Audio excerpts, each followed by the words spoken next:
Olá, muito obrigado por permitir que eu entre em sua casa neste momento. Está começando mais uma edição do programa Opinião, o seu programa de debates e entrevistas.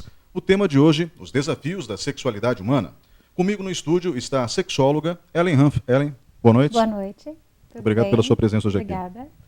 E junto com Ellen, o seu marido, o psicólogo Edgar Hanff. Edgar, bem-vindo. Muito obrigado, Ney. É um prazer estar aqui com você. Agradeço a presença de vocês dois no programa de hoje e agradeço você que está em casa nos assistindo neste momento. Por favor, fique conosco, a discussão vai ser muito interessante.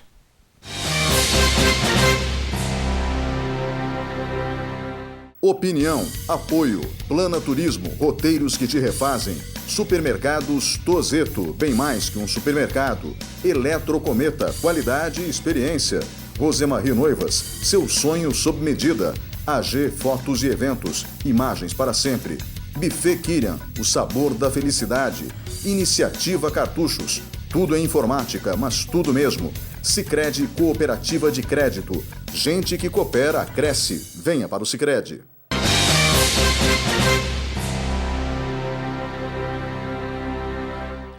Olá, estamos de volta com o programa Opinião. O tema de hoje, os desafios da sexualidade humana. E comigo no estúdio, um casal que literalmente entende do assunto. A sexóloga Ellen Hanff e seu marido, o psicólogo Edgar Hanff, também formado em jornalismo e direito. Ou seja, diga-se de passagem, um dos caras mais brilhantes que eu já conheci na minha vida.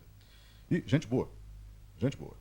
Dito isso de uma maneira tão informal, eu gostaria aqui de aproveitar o conhecimento de vocês, porque o assunto de hoje, se nós formos conduzir com excesso de formalismo, acaba prejudicando o entendimento público. Em primeiro lugar, falar sobre sexualidade humana já é um desafio em si? É um grande desafio. Pensar sexualidade, pensar sobre sexo já é um desafio. É uma das primeiras barreiras. Nós somos condicionados, até por uma questão de educação, muitas vezes de orientação religiosa, a reprimir os nossos pensamentos sobre sexo. Muito mais ainda, nós somos contidos, na maior parte do tempo, pela própria sociedade, a falar sobre sexo e falar abertamente sobre sexo. Nós não costumamos dar nome às coisas, muito menos aos desejos. Quando as coisas estão na ordem do desejo, quando as coisas estão na ordem do interesse sexual, estão na ordem da relação em si ou do conhecimento do próprio corpo, das relações interpessoais, da relação pessoal mesmo, da relação sexual em si, nós temos um bloqueio muito grande, nós temos um freio muito grande, é o que a gente chama de tabu, né? Que é um dos graves entraves, dos grandes entraves a uma sexualidade mais aberta e mais normal. Bem, então esse programa já é um início para a gente tentar passar por cima de tabus. Ou seja, cada vez que a gente fala sobre o assunto, eu sei que você fala muito sobre o assunto, ela em veículos de comunicação em Ponta Grossa, e você se especializou nisso. Né? Você procurou realmente estudar o assunto. E o Edgar, como psicólogo, falou agora justamente que o primeiro desafio é falar sobre o tema. E aquilo que nós não falamos acaba virando um tabu. Isso é um fato. Né? Nós convivemos numa sociedade de tabus. E, ao mesmo tempo, existe um paradoxo nisso. A indústria do sexo vende muito, né? Principalmente no que se refere à pornografia, mas o sexo como saúde não é tão vendável assim, quando deveria ser. Realmente é um tabu enorme trabalhar com a sexualidade, pelo primeiro passo que nós falamos, que é não conversar, não temos de onde tirar informações idôneas, ou até mesmo temos aquela vergonha de chegar até alguém que conheça na área. Para falar com os nossos pais é complicado, a gente fica com aquela relutância de falar sobre sexo, relacionamento. Quando nós estamos com uma roda de amigos, nós falamos de uma forma mais de brincadeira, tirando sarro, ninguém fala literalmente sério a respeito. E quando nós vamos passar essa informação para os nossos filhos, ou para as crianças, ou para o adolescente, a gente fala de uma forma mais podada, tentando proteger de doenças, de algo que seja ruim, trazendo a sexualidade de uma forma como se fosse errado, pecado, sujo. Então, temos que trabalhar a sexualidade de uma forma mais aberta, falar a respeito com as pessoas que estão à nossa volta, buscar informações idôneas para que nós tenhamos a autoestima elevada e a sexualidade levada de uma forma natural, para que nós tenhamos também um relacionamento mais saudável, possamos ter prazer e proporcionar prazer. Eu mencionei isso num programa que nós fizemos na Rádio CBN algum tempo atrás, e citei que boa parte dos tabus que nós temos hoje, pelo menos na sociedade ocidental, tem, do meu ponto de vista, uma ligação com a moral judaica que acabou influenciando o cristianismo, e nada mais natural, já que o cristianismo, nos seus primórdios, era uma seita judaica. Não era nem uma religião, era uma seita judaica. que depois ganha áreas de religião e acaba se tornando no que é hoje, graças ao Império Romano, porque foi transformada na religião oficial do Império Romano ainda no século IV. E todo o rigor moral que acompanhou esse processo acabou sendo estendido para as pessoas. Não sei nem se esse era o objetivo de Cristo, acho que não era. Mas o fato é que nós temos esse desafio colocado para a sociedade de passarmos por cima de aspectos que são vinculados à religião quando não deveriam ser. Né? E aqui eu menciono basicamente a religião. Existem outros critérios e outros aspectos que podem ser levantados. E eu gostaria primeiro de entender isso. Por que esses assuntos são tão delicados? Essa ligação com a moral cristã, eu acho que é só uma parte do problema, não é o problema como um todo? De jeito nenhum. Essa transferência de culpa, essa consciência, podemos dizer assim, herdada, é só uma parte do processo. O entendimento da sexualidade, ela extravasa, inclusive, a noção que nós temos de um conceito meramente social. É um conceito mais do que isso, é um conceito individual. E aí, voltando ao princípio basilar, que é o indivíduo se conhecer, ter noção de si próprio, do seu próprio corpo, dos seus próprios desejos, reconhecer os seus desejos. O desejo não é proibido, o desejo não é permissivo. O desejo é simplesmente um desejo. Enxergar a sexualidade, o desejo sexual, a prática sexual como algo natural, que é o grande desafio, Ney. E isso está além, posso dizer, de conceitos ou noções de religião, ou de formação intelectual, ou formação social. Porque nós temos alguns tabus, e aí o tabu já no sentido antropológico, que estão arraigados na nossa consciência, que fazem parte da nossa formação, inclusive como humanos. O tabu do incesto, por exemplo, que é o tabu básico, inicial, primordial. Não é uma proibição só do cristianismo. É um tabu que existe em todas as sociedades, que existe em todas as sociedades dignas desse nome. Isso é pré-histórico, vamos dizer assim, já é uma coisa, uma situação que decorre da própria natureza humana. O conhecimento do corpo, a relação do homem com o seu próprio corpo, também é algo que está ligado à formação do próprio indivíduo e de seus grupos sociais, não de uma força externa ou de uma doutrina, de uma religião ou algo assim. Dentro desse quadro, a gente vê o seguinte: nós temos assuntos que literalmente não são abordados, nem em casa, nem na escola.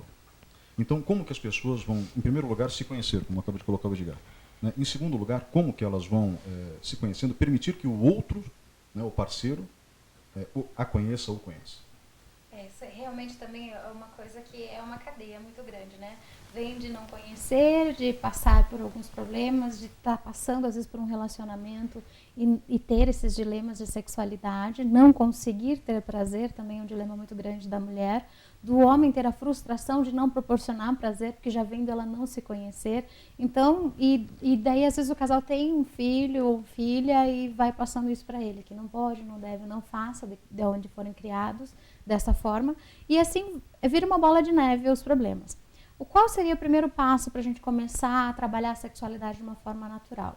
Primeiro, pensar que não é sujo, errado, pecaminoso, vem da natureza, toda a expressão, tudo que nós sentimos já foi criado, nós temos essa emoção. Não confundir a sexualidade com vulgaridade, a sensualidade somente como erotismo, trazer isso de forma natural, como uma expressão da natureza. Conhecer o próprio corpo é muito importante, não somente a região erógena, mas a forma de você se expressar, a forma de você agir, a forma como você tem, que você é. E também, quando você for se relacionar com alguém, não ter a vergonha do próprio corpo. Trabalhar essa sexualidade, essa segurança de conhecer a si, como uma forma natural, como sendo um ser único, que não existe ninguém no mundo igual a você. Trabalhar isso de uma forma de autoestima e sensualidade, e também fazer com que a outra pessoa se sinta acolhida e ao mesmo tempo tenha essa entrega. Então, o momento a dois é uma troca de energia, é um conhecimento do corpo, da mente, da alma. Eu falo que é um conjunto completo a sexualidade, né? E esse mesmo tempo, quando a pessoa está completa, está se sentindo bem, aí ela consegue também ter maior prazer e proporcionar maior prazer. Então, trabalhar a sensualidade e a sexualidade sem medo. Ellen, essa resposta que você deu, ela é complexa. A gente pode desdobrar ela durante o programa, porque tem vários tópicos aí que precisam ser analisados. Mas eu gostaria, Edgar, de começar com você e perguntando o seguinte: o que é sexo para a psicologia? Porque não se resume ao ato sexual e também não pode ser rotulado como pornografia ou pecado, embora a indústria da pornografia espere que o pecado continue, porque daí o segredo, entre aspas, por trás daquelas paredes de determinadas locadoras, né, acaba estimulando ainda mais a venda do que parece ser ilícito ou imoral, mas isso varia muito de uma sociedade para outra. Por favor.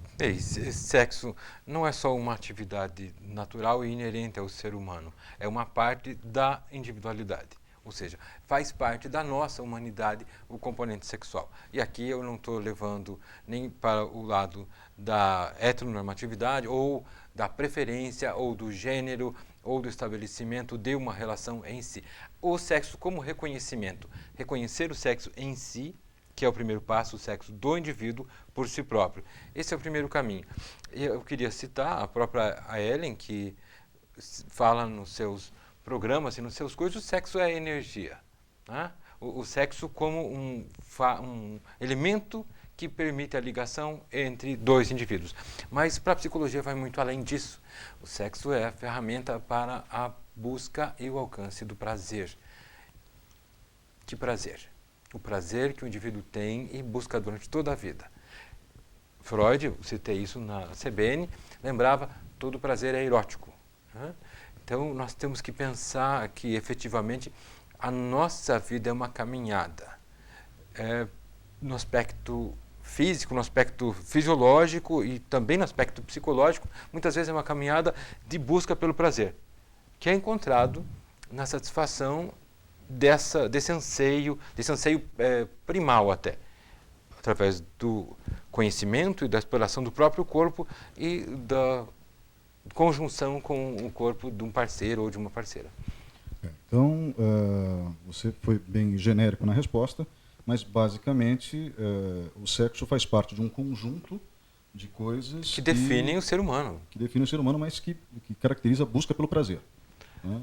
Ou seja, esse conjunto de coisas, ou seja, o ser humano busca o prazer constantemente, seja através da autorrealização. Eu não fui no básico biológico que o sexo é a ferramenta da reprodução, porque não é esse o nosso caminho aqui. Não. Mas é evidente que há esse viés que precisa ser enxergado. Mas o nosso trato, a nossa proposta, a nossa conversa é tratar o sexo não com esse fito, não com esse objetivo. Né? Pois bem, então como que começa o ato sexual? O ato sexual começa na conversa? Eu falo que a sexualidade primeiro vem de dentro da pessoa, né, de conhecer. E como conhecer? Resumindo, como falo muito de uma forma mais popular, quando nascemos é como se fosse uma chama que fosse acesa. E nós dependemos de cultivar essa chama, essa luz para ter a cada dia. A partir do momento que você se ama, você se gosta, conhece do seu corpo, você tem uma segurança para ter um relacionamento. Aí é o primeiro passo. E para você ter alguém, tem que haver uma entrega. Você tem que confiar em si, ter uma entrega do seu corpo para outra pessoa e, ao mesmo tempo, uma confiança. Então, a sexualidade é um conjunto que vem primeiro de dentro, da sua satisfação, não somente em olhar no espelho, na sua satisfação diária, e como você se cuida, como você se gosta, como você se quer, para daí a outra pessoa também cuidar de você com esse mesmo patamar que você se cuida. Às vezes nós apontamos num relacionamento e achamos que não está dando certo porque a outra pessoa não nos valoriza. Mas será que a outra pessoa não nos valoriza ou nós estamos deixando a pessoa nos valorizar pela forma como nós nos cuidamos, nós nos tratamos? Às vezes a pessoa faz de tudo pelo marido, pelo filho, pelas pessoas que estão à sua volta e esquece de si. Aí não se asseia, não se cuida, não está muito bem cuidada e a pessoa vai ficando de lado e vai fazendo o máximo pelos outros. E a sexualidade, ela vincula ela a cuidar dela, porque as outras pessoas vão olhar com o mesmo olhar que você se olha. Aí vem aquela outra coisa, se você não se ama, não se cuida, não se gosta, como que você vai cobrar da outra pessoa isso? Como que você vai se satisfazer numa relação, se você não está satisfeita consigo?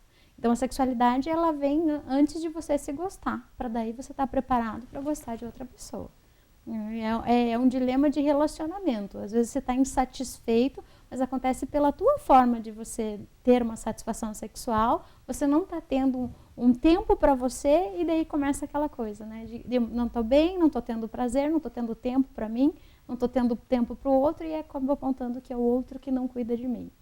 Então, é um comportamento. Ou seja, como diria o pessoal do Ultraje a Rigor, né? Eu me amo, não posso mais viver sem mim. Então, é mais ou menos assim, começa assim. Começa assim. Tá. E até bíblico, se você for verificar, ele amar a Deus sobre todas as coisas e ao próximo como a si.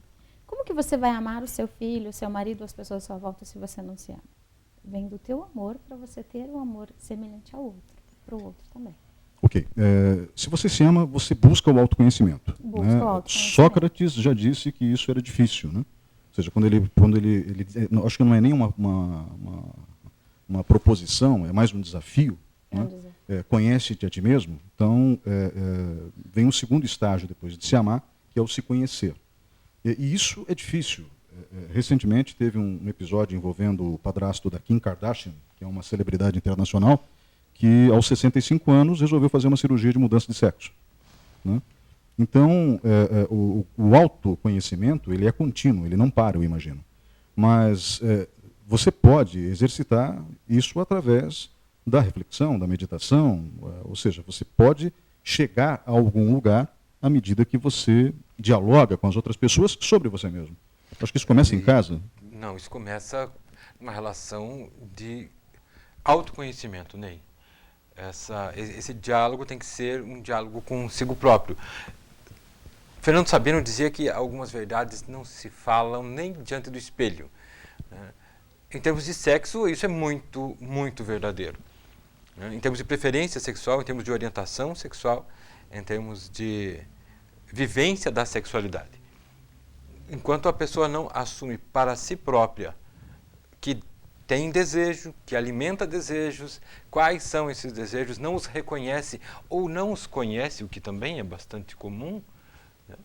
Ela não vai conseguir dialogar com ninguém. Ela não vai nem ter a noção de que não sabe. Ou seja, sequer ela consegue estar errada nas suas imagens ou mantendo algum preconceito. Porque ela não tem informação suficiente, e isso acontece muito a respeito de si própria, da sua própria sexualidade, da vivência da sua sexualidade, da sua essência como pessoa, como ser sexuado, para poder ter um relacionamento que seja produtivo, que seja saudável e que seja prazeroso. Pois bem, chegamos então e passamos esse limite do autoconhecimento, que não é tão simples, né? Pelo que vocês acabam de colocar aqui. E aí, a gente recomenda, se você tiver algum problema, procure um psicólogo. Tem um aqui, inclusive, né? Não.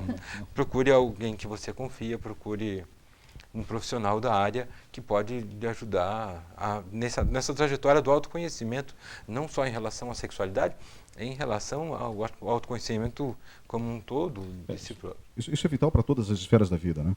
Agora, como é que eu faço então na relação com o outro? Ou seja, eu cumpri as etapas básicas. Eu me gosto, eu me conheço, pelo menos naquilo que é possível eu me conhecer, nós mudamos na medida que o tempo passa, e então chego diante do outro ou da outra. Como é que eu faço para poder me relacionar com essa pessoa de maneira mais adequada?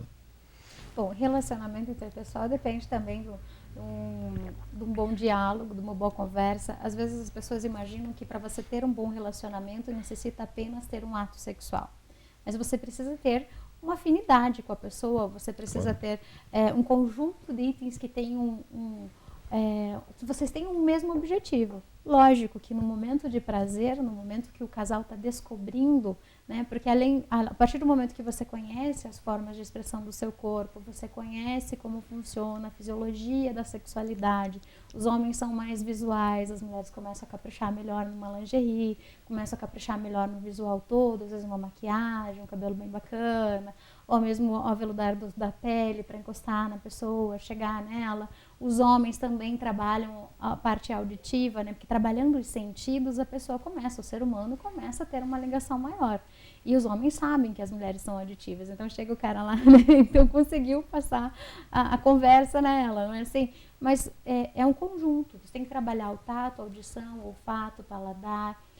para fazer com que as pessoas vão tendo uma ligação maior e vão trabalhando isso. Porque nós vamos tendo transformações, não só hormonais, mas em cada década nós temos transformações, tanto no trabalho quanto na vida íntima. Tem transformação, e a natureza é sábia, né? Eu falo assim que existe primavera, verão, outono, inverno. Então as estações, elas vêm para fazer nos mexermos. Então se a gente não conhece o prazer, não sabe do prazer, peraí, se mexe para você descobrir, vai procurar informações. O que é o prazer? O que é o estímulo? O que é a sensação de prazer para a mulher? O homem também pode ir procurando isso na natureza pelo beijo, pelo toque, pela expressão, o que arrepia, o que não, o que estimula, o que ela se sente mais entregue aos meus braços. E a mesma coisa do outro lado, como eu faço para estimular o meu amado?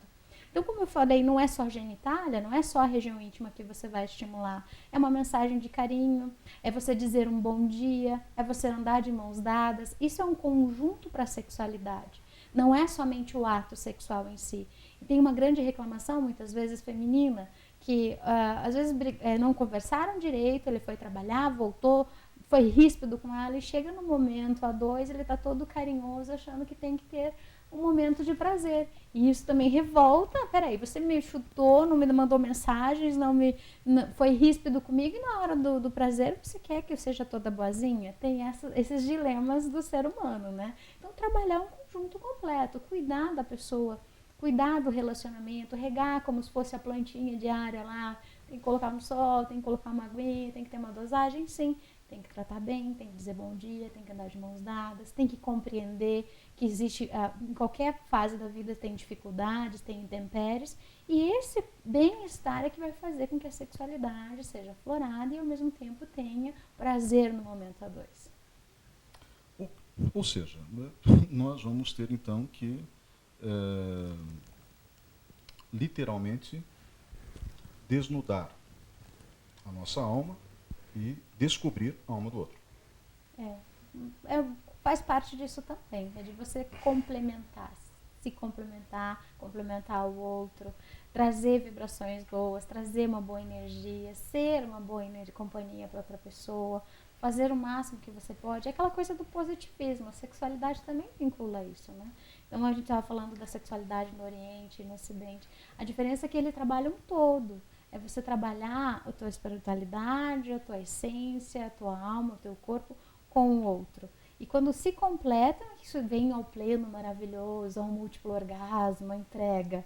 Não é somente o ato sexual. Por isso que o ser humano ele vive em constante procura de ter um estímulo e ter prazer e proporcionar prazer. Ellen, eu quero aproveitar a tua experiência também do Edgar e fazer a seguinte pergunta. Você falou em autoconhecimento, a gente já pulou essa etapa, embora só isso já renda um programa à parte, né? Mas no conhecimento do outro, né, principalmente nos atalhos do corpo, vamos colocar assim, não seria adequado que a mulher literalmente dissesse para o homem o que ela gosta, onde ela gosta, como ela gosta, e, logicamente, o homem também para a mulher?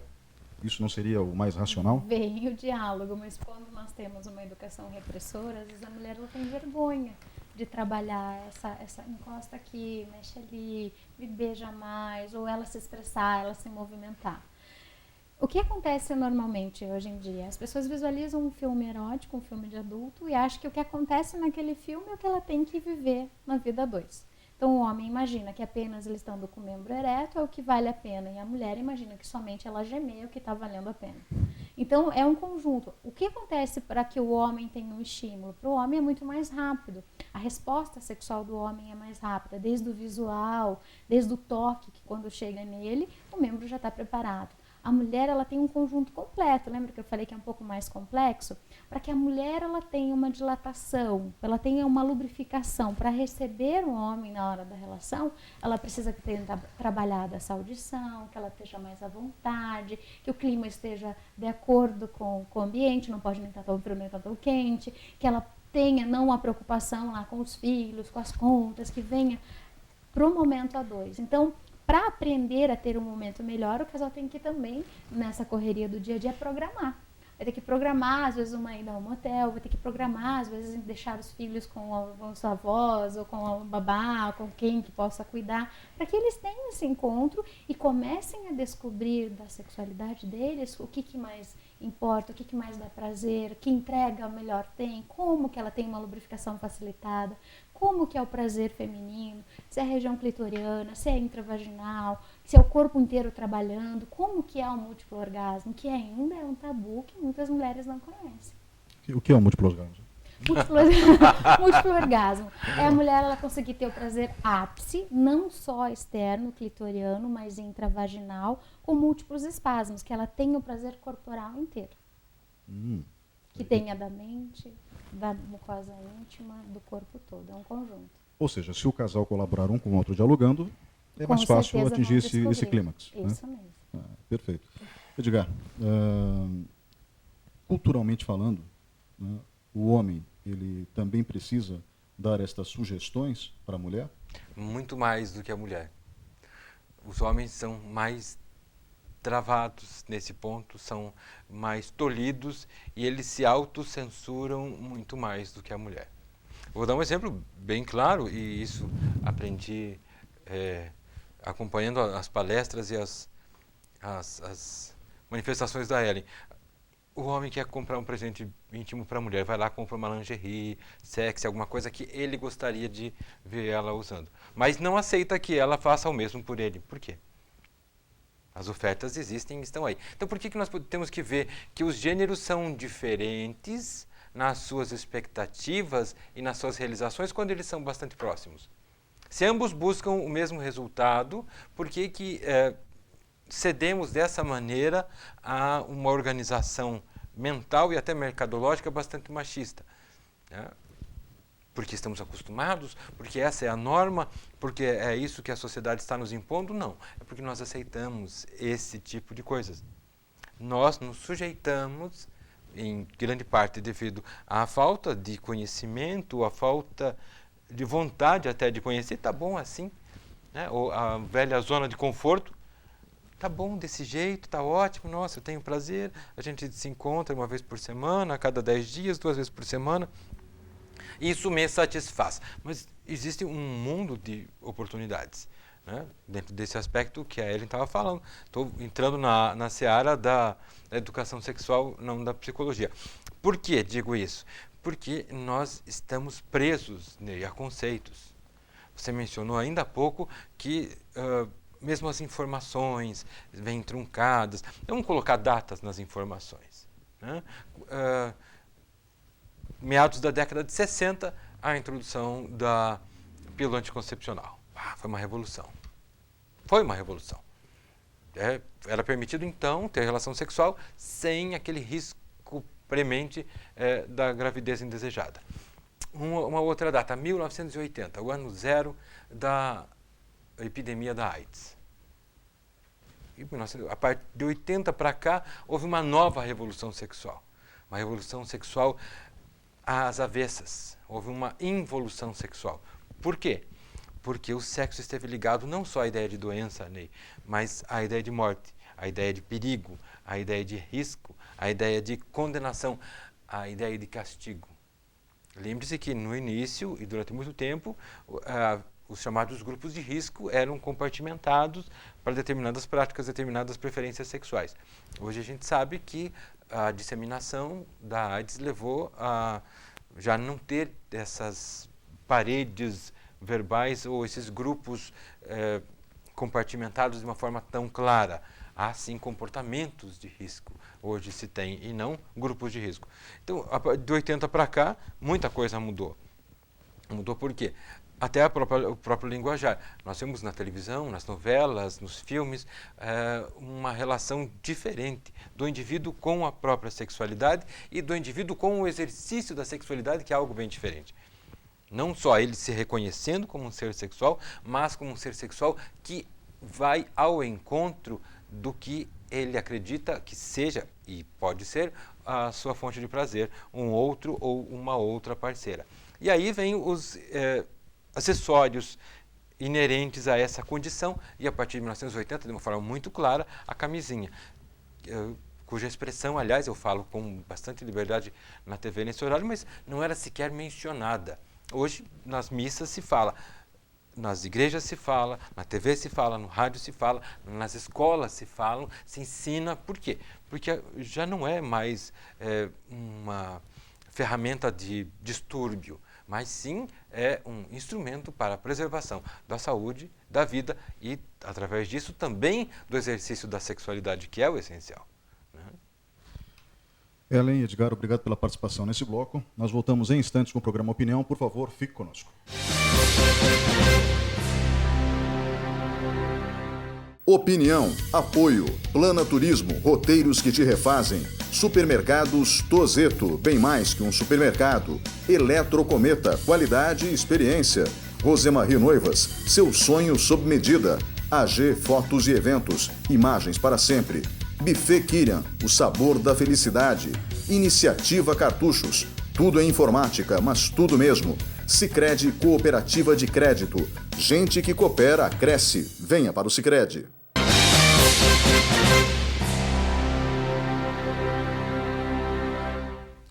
Olá, estamos de volta com o terceiro bloco do programa Opinião. O tema de hoje, os desafios da sexualidade humana. Comigo no estúdio, Ellen Hanf e Edgar Hanf, casal extremamente simpático, Ellen, sexóloga, Edgar, psicólogo. E nós relatamos no bloco anterior, fizemos um bloco um pouco mais longo que a média, que os principais desafios são, basicamente, primeiro, gostar de si mesmo, se autoconhecer, o que não é simples, de passagem, é um baita de um desafio, né? E temos também o desafio de propor, depois desses dois estágios iniciais, literalmente o conhecimento do outro, que é feito de maneira gradativa, mas através do diálogo, né? Franco, aberto, que também não é fácil, porque passa por cima de uma série de conceitos e preconceitos normalmente aprendidos em casa, né? Replicados de geração para geração, quebrados gradativamente à medida que a gente vai vivendo e vai aprendendo. Então, Nem sempre, no entanto. Eu acho que nem sempre funciona, né? Mas o caminho seria o diálogo, ou não? O caminho é o diálogo e o entendimento. Vou dar um exemplo para você bem claro, Ney, que é uma confusão bastante comum. Emoções com sentimentos, que está na raiz de muitos comportamentos de natureza sexual. O desejo sexual é uma emoção, mas não é necessariamente um sentimento. Então, é muito fácil se confundir desejo com sentimento. Se confundir a emoção desejo com o sentimento, amor, por exemplo, ou paixão, né? Então, essa confusão, isso pode levar à construção de alguma coisa ou à ruína de muita coisa, né? Essa dissociação que precisa estar bem clara. Nesse momento, o meu sentimento é esse, mas a minha emoção é essa. E isso só consegue subsistir, só consegue ser uma ferramenta para auxiliar a convivência e o desenvolvimento do indivíduo e de uma relação, à medida em que isso é colocado com os próprios nomes no diálogo, na conversa e no entendimento. Ellen, dentro dessa plataforma que o Edgar coloca, aí vem aquilo que nós conversávamos no intervalo. Quais são os passos para que a mulher possa conquistar os objetivos que foram mencionados no bloco anterior? O dilema da mulher, primeiro, é se conhecer, né?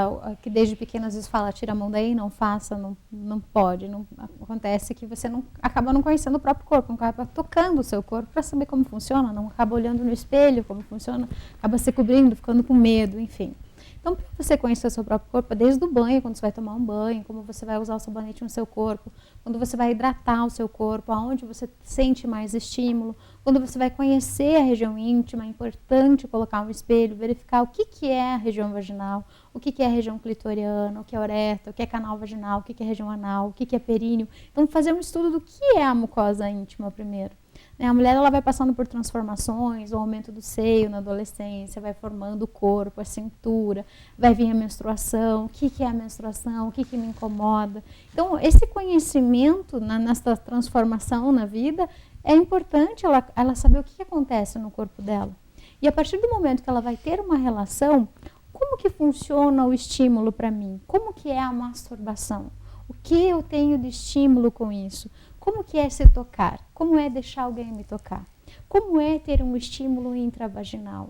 como que é o canal vaginal, o que é o estímulo externo, o que é um estímulo interno, como que o meu corpo se prepara para receber o homem na relação.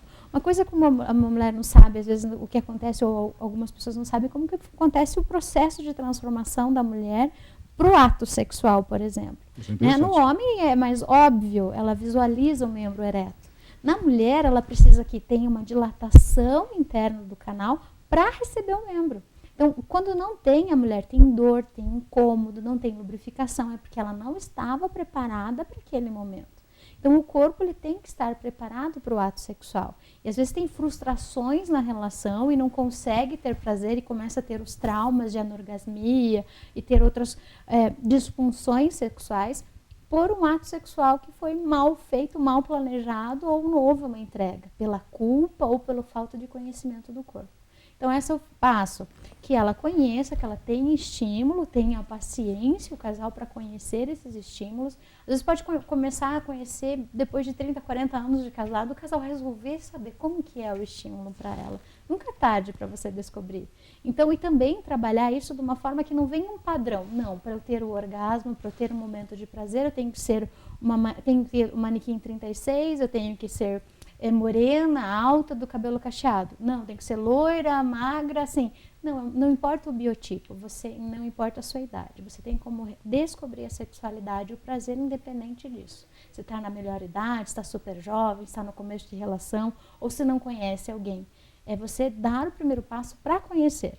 E os homens, quando passam pelo dilema também da sexualidade, quando falta uma ereção numa relação, ou quando ele tem ejaculação precoce, foi muito rapidinho, porque é muita coisa, aquela emoção, é uma novidade para ele ter aquela pessoa, e a ansiedade vem e acaba atrapalhando. Também conhecer o corpo, trabalhar essa autoestima, não tem problema se acontecer uma ejaculação precoce, ter o orgasmo rápido, às vezes no momento da ansiedade, é você conhecer, dar uma segunda oportunidade para o casal se conhecer, que é o conhecimento contínuo.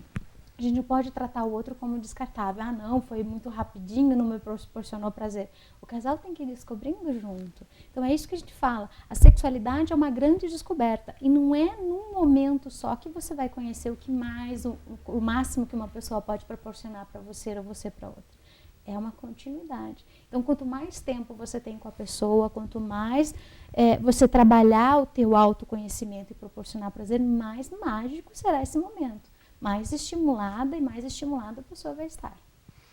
Bem, aí você deu uma série também de informações e de dicas. Eu acho que vamos ter que pegar esta resposta em particular, né, e colocar no YouTube em separado para que as pessoas possam assistir várias vezes e tomar nota. Deixa eu colocar um tempero extra nessa história toda aqui. Claro. Nós não podemos esquecer que nós somos construídos dentro de uma forma, né? Essa forma chama-se educação. Ah, sim. E no autoconhecimento que a gente está falando, o conhecimento do indivíduo, a construção do indivíduo como pessoa e como ser, um elemento assexuado, como ser sexuado,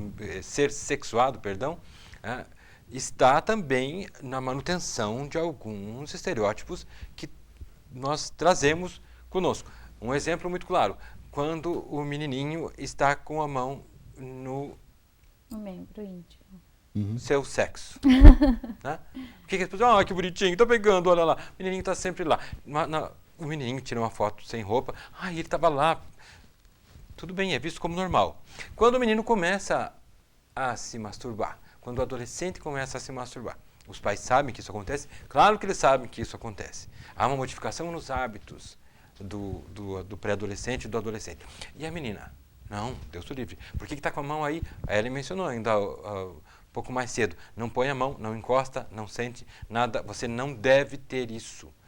Então, nós castramos a liberdade da mulher de se autoconhecer, ao passo em que estimulamos, ou pela omissão, ou pela, vamos dizer, por um paternalismo camarada, ou por uma camaradagem paternal, melhor dizendo, que o menino tenha esse desenvolvimento. E depois a gente quer que os dois, com essas diferenças essenciais, acabem se encontrando no mesmo patamar. Isso não vai acontecer. Vai haver uma diferença muito grande no exercício da sexualidade, no conhecimento do próprio corpo, no conhecimento dos próprios limites. E mais longe ainda, e talvez mais importante, Ney, na questão da relação que existe entre o respeito a si próprio, ao seu próprio corpo, aos seus próprios desejos e na relação de respeito com o outro, com o seu corpo, seus desejos e seus limites. E dentro desses limites e daquilo que o outro permite, eu acho que essa é a grande palavra em jogo, né? Dentro do que o outro permite, vale aquilo que for acordado. Então, não existe nada que seja sujo ou pecaminoso, pode ser o sexo anal, o sexo oral, ou simplesmente as mais loucas, variadas posições, isso não importa. O que importa é aquilo que foi acordado entre os dois e combinado entre os dois. O que importa é que haja respeito e concordância. E eu sou obrigado a falar, sou um profissional da área de saúde, que haja segurança. Né? Isso é essencial. Conheça, né? Porque às vezes a pessoa ela começa a desenvolver variantes do sexo sem conhecer quais são as consequências disso. Então, é importante trabalhar o que é permitido entre quatro paredes. É permitido tudo que o casal estiver de acordo. Se eles vão brincar com o sexo oral, como desenvolver, como não machucar, o que é higiênico, o que pode, o que não pode. Como eles vão brincar com o sexo anal, qual que é o tipo de higiene que eu tenho que tomar, qual que é o tipo de cuidado que eu tenho que ter, como que eu vou desenvolver. Quando eu vou brincar com variantes de posições, lógico, tem que saber quanto que você pode para brincar, depende da peripécia, pode se machucar com a musculatura. Sim, é verdade. Então, tudo isso depende de um comum acordo e também do que o casal vai podendo experimentar. Quando um deles não concorda e é obrigado, aí começa um alerta. Porque parece que daí o outro começa a ser obrigar sempre e o outro sempre omitir. E acaba tendo um desentendimento. Será que você não quer mesmo ou vocês podem procurar novas informações de como desenvolver? Será que eu vou ter que obrigar de novo a pessoa a ter um relacionamento comigo, a ter determinada posição ou ter determinado item? E essa discordância já de hábitos vai fazer com que o casal se afaste. Então é importante. Será que sempre dizendo não eu vou ter futuro nessa relação? Ou será que sempre eu impondo alguma coisa eu vou ter futuro nessa relação? Então é importante ter um comum acordo, como você falou. Eu não conheço, não sei, tenho medo. Então, vamos estudar como desenvolver. Vamos procurar um especialista na área de sexualidade, vamos procurar informações, produtos, formas de manter a saúde, de ter um prazer sem prejuízo. Edgar, Ellen, eu agradeço muito a participação nesse bloco também. Nós voltamos em instantes com o programa Opinião. Por favor, fique conosco.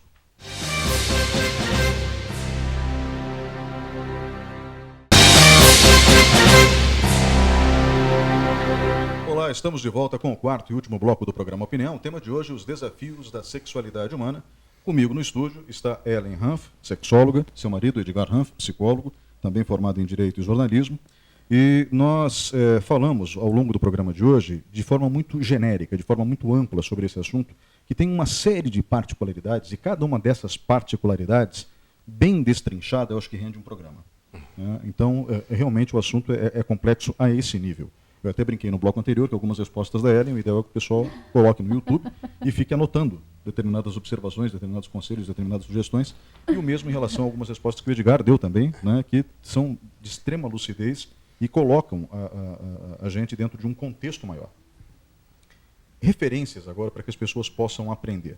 Eu vou começar com aquilo que parece sujo, e talvez seja, porque acaba transformando o sexo, que é saúde, que é vida, em algo, no mínimo, estranho.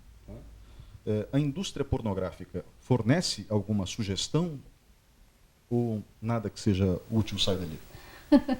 Eu quero me manifestar a respeito disso mesmo, porque existe um dilema muito grande. Você assistir um filme para um processo de excitação do seu corpo é interessante, mas você levar de fio a pavio tudo o que acontece no filme e achar que isso é o momento ápice de uma relação, está completamente errado, esse paradoxo, assim, que eu digo, porque o homem vai imaginar apenas se ele tiver um membro íntimo grande e ereto o tempo todo, ele é um homem que vai satisfazer. A mulher apenas vai achar que se ela fizer as peripécias e gemer, gritar um monte, que é o que ela está tendo prazer. Então tem que trabalhar como funciona a sexualidade, que é esse conjunto de descoberta de sensações, de emoções, de variantes de posições, o que vai agradar cada corpo. Não é o tamanho do membro que interessa, não é somente o que está sendo a tua audição, os seus gemidos ou gritos que importam. O que importa é que o corpo vá correspondendo, se vir espasmos ou respirações diferentes, é a natureza do corpo falando, e também o corpo, o casal, ele vai percebendo e vai conhecendo o que é o estímulo de um do outro, e que tem aquele tempo voltado para os dois. Não é aquela coisa assim de momento marcado, já foi, aconteceu, começou assim, terminou assim e terminou. Então a pessoa começa a protelar o momento de encontro a dois, porque ele ou ela sabe que vai começar assim, vai continuar assado, vai terminar assim. Daí começa, hoje eu comi demais, não vou brincar, vou ter uma indigestão. Hoje está muito calor, né, bem, não vamos nos encontrar. Hoje está muito frio, não quero que você venha perto de mim. E começa a ter desculpas para que esse momento seja protelado. Então, tomar muito cuidado que filmes realmente não vão ajudar. Mas você procurar trabalhar as emoções, sensações, e é bem particular de cada um. Que horário que mais estimula, que temperatura que mais gosta, que sensação que gosta mais, se gosta mais de massagem, se gosta mais de sensações e géis que sejam lubrificantes gelados, se gosta sem química. Então é um conjunto muito grande de explicar. Até tanto é quando o programa de rádio, né, levou 1 ano e meio cada dia com um tema voltado à sexualidade. Então a sexualidade ela tem tema em todas as áreas. 1 hora e meia. Eu vivia 2 horas de rádio com cada dia um tema. Então tem tema de sexualidade para anos e anos de discussão, não é só um programa não. Então a gente sempre pode estar desmembrando novos temas, trabalhando sim a melhor idade, o casal grávido, falta de direção, ejaculação precoce, estímulos, preliminar, enfim, tem muito assunto que pode ser discutido na área de sexualidade e ser descoberto. O Oriente tem muito a nos ensinar nesse aspecto, porque o Kama Sutra, que era um livro de religião, não era apenas um livro de sugestões de posições eróticas, o Kama Sutra, por exemplo, seria uma leitura recomendável? Ou existe algo no Ocidente que também possa servir de introdução a esse assunto? Ney, nós temos que pensar tanto o Kama Sutra quanto os sutras em geral são preceitos para uma vida melhor a partir da visão hinduísta.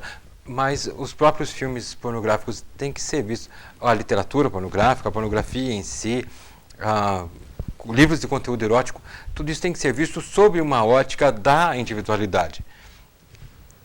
Faz mal? Não faz mal, desde que você entenda que aquilo que você está vendo não é uma representação da vida real, é uma encenação. E o indivíduo, o sujeito, tem que ter a liberdade de se excitar ou de julgar excitante aquilo que ele enxerga sem que haja qualquer tipo de censura para ele, adulto, consciente da sua vida, dos seus limites. Então, se ele acha excitante ver determinado tipo de filme ou ler determinado tipo de livro, é uma relação dele com ele próprio, é um respeito que ele está tendo com a sua sexualidade. Então, isso não há nenhum problema. Problema há quando ele enxerga no cardápio de filmes pornográficos, né, às vezes alguma coisa bem hardcore mesmo, como um guia de comportamento. Aí tem algo muito errado com ele, não com a sua sexualidade, mas com o seu padrão de informação e de respeito com o seu parceiro ou com o outro. Bem rapidamente, que recomendação vocês dariam para quem está em casa nos assistindo agora, em termos de literatura, ou então até mesmo de material a ser pesquisado na internet? Olha, não tem algo pronto e preparado para a sexualidade, já que ela é algo individual. Mas trabalhar conhecer o que é o preliminar, o que pode estimular, trabalhar o homem, a mulher, enfim, trabalhar o ser humano trazendo algo positivo para o seu dia a dia. Né? Trabalhar algo de que me agrada, ter o respeito que você gosta disso, não impor ao outro, mas também compartilhar essa informação, que você gosta de determinada coisa sem medo e sem vergonha.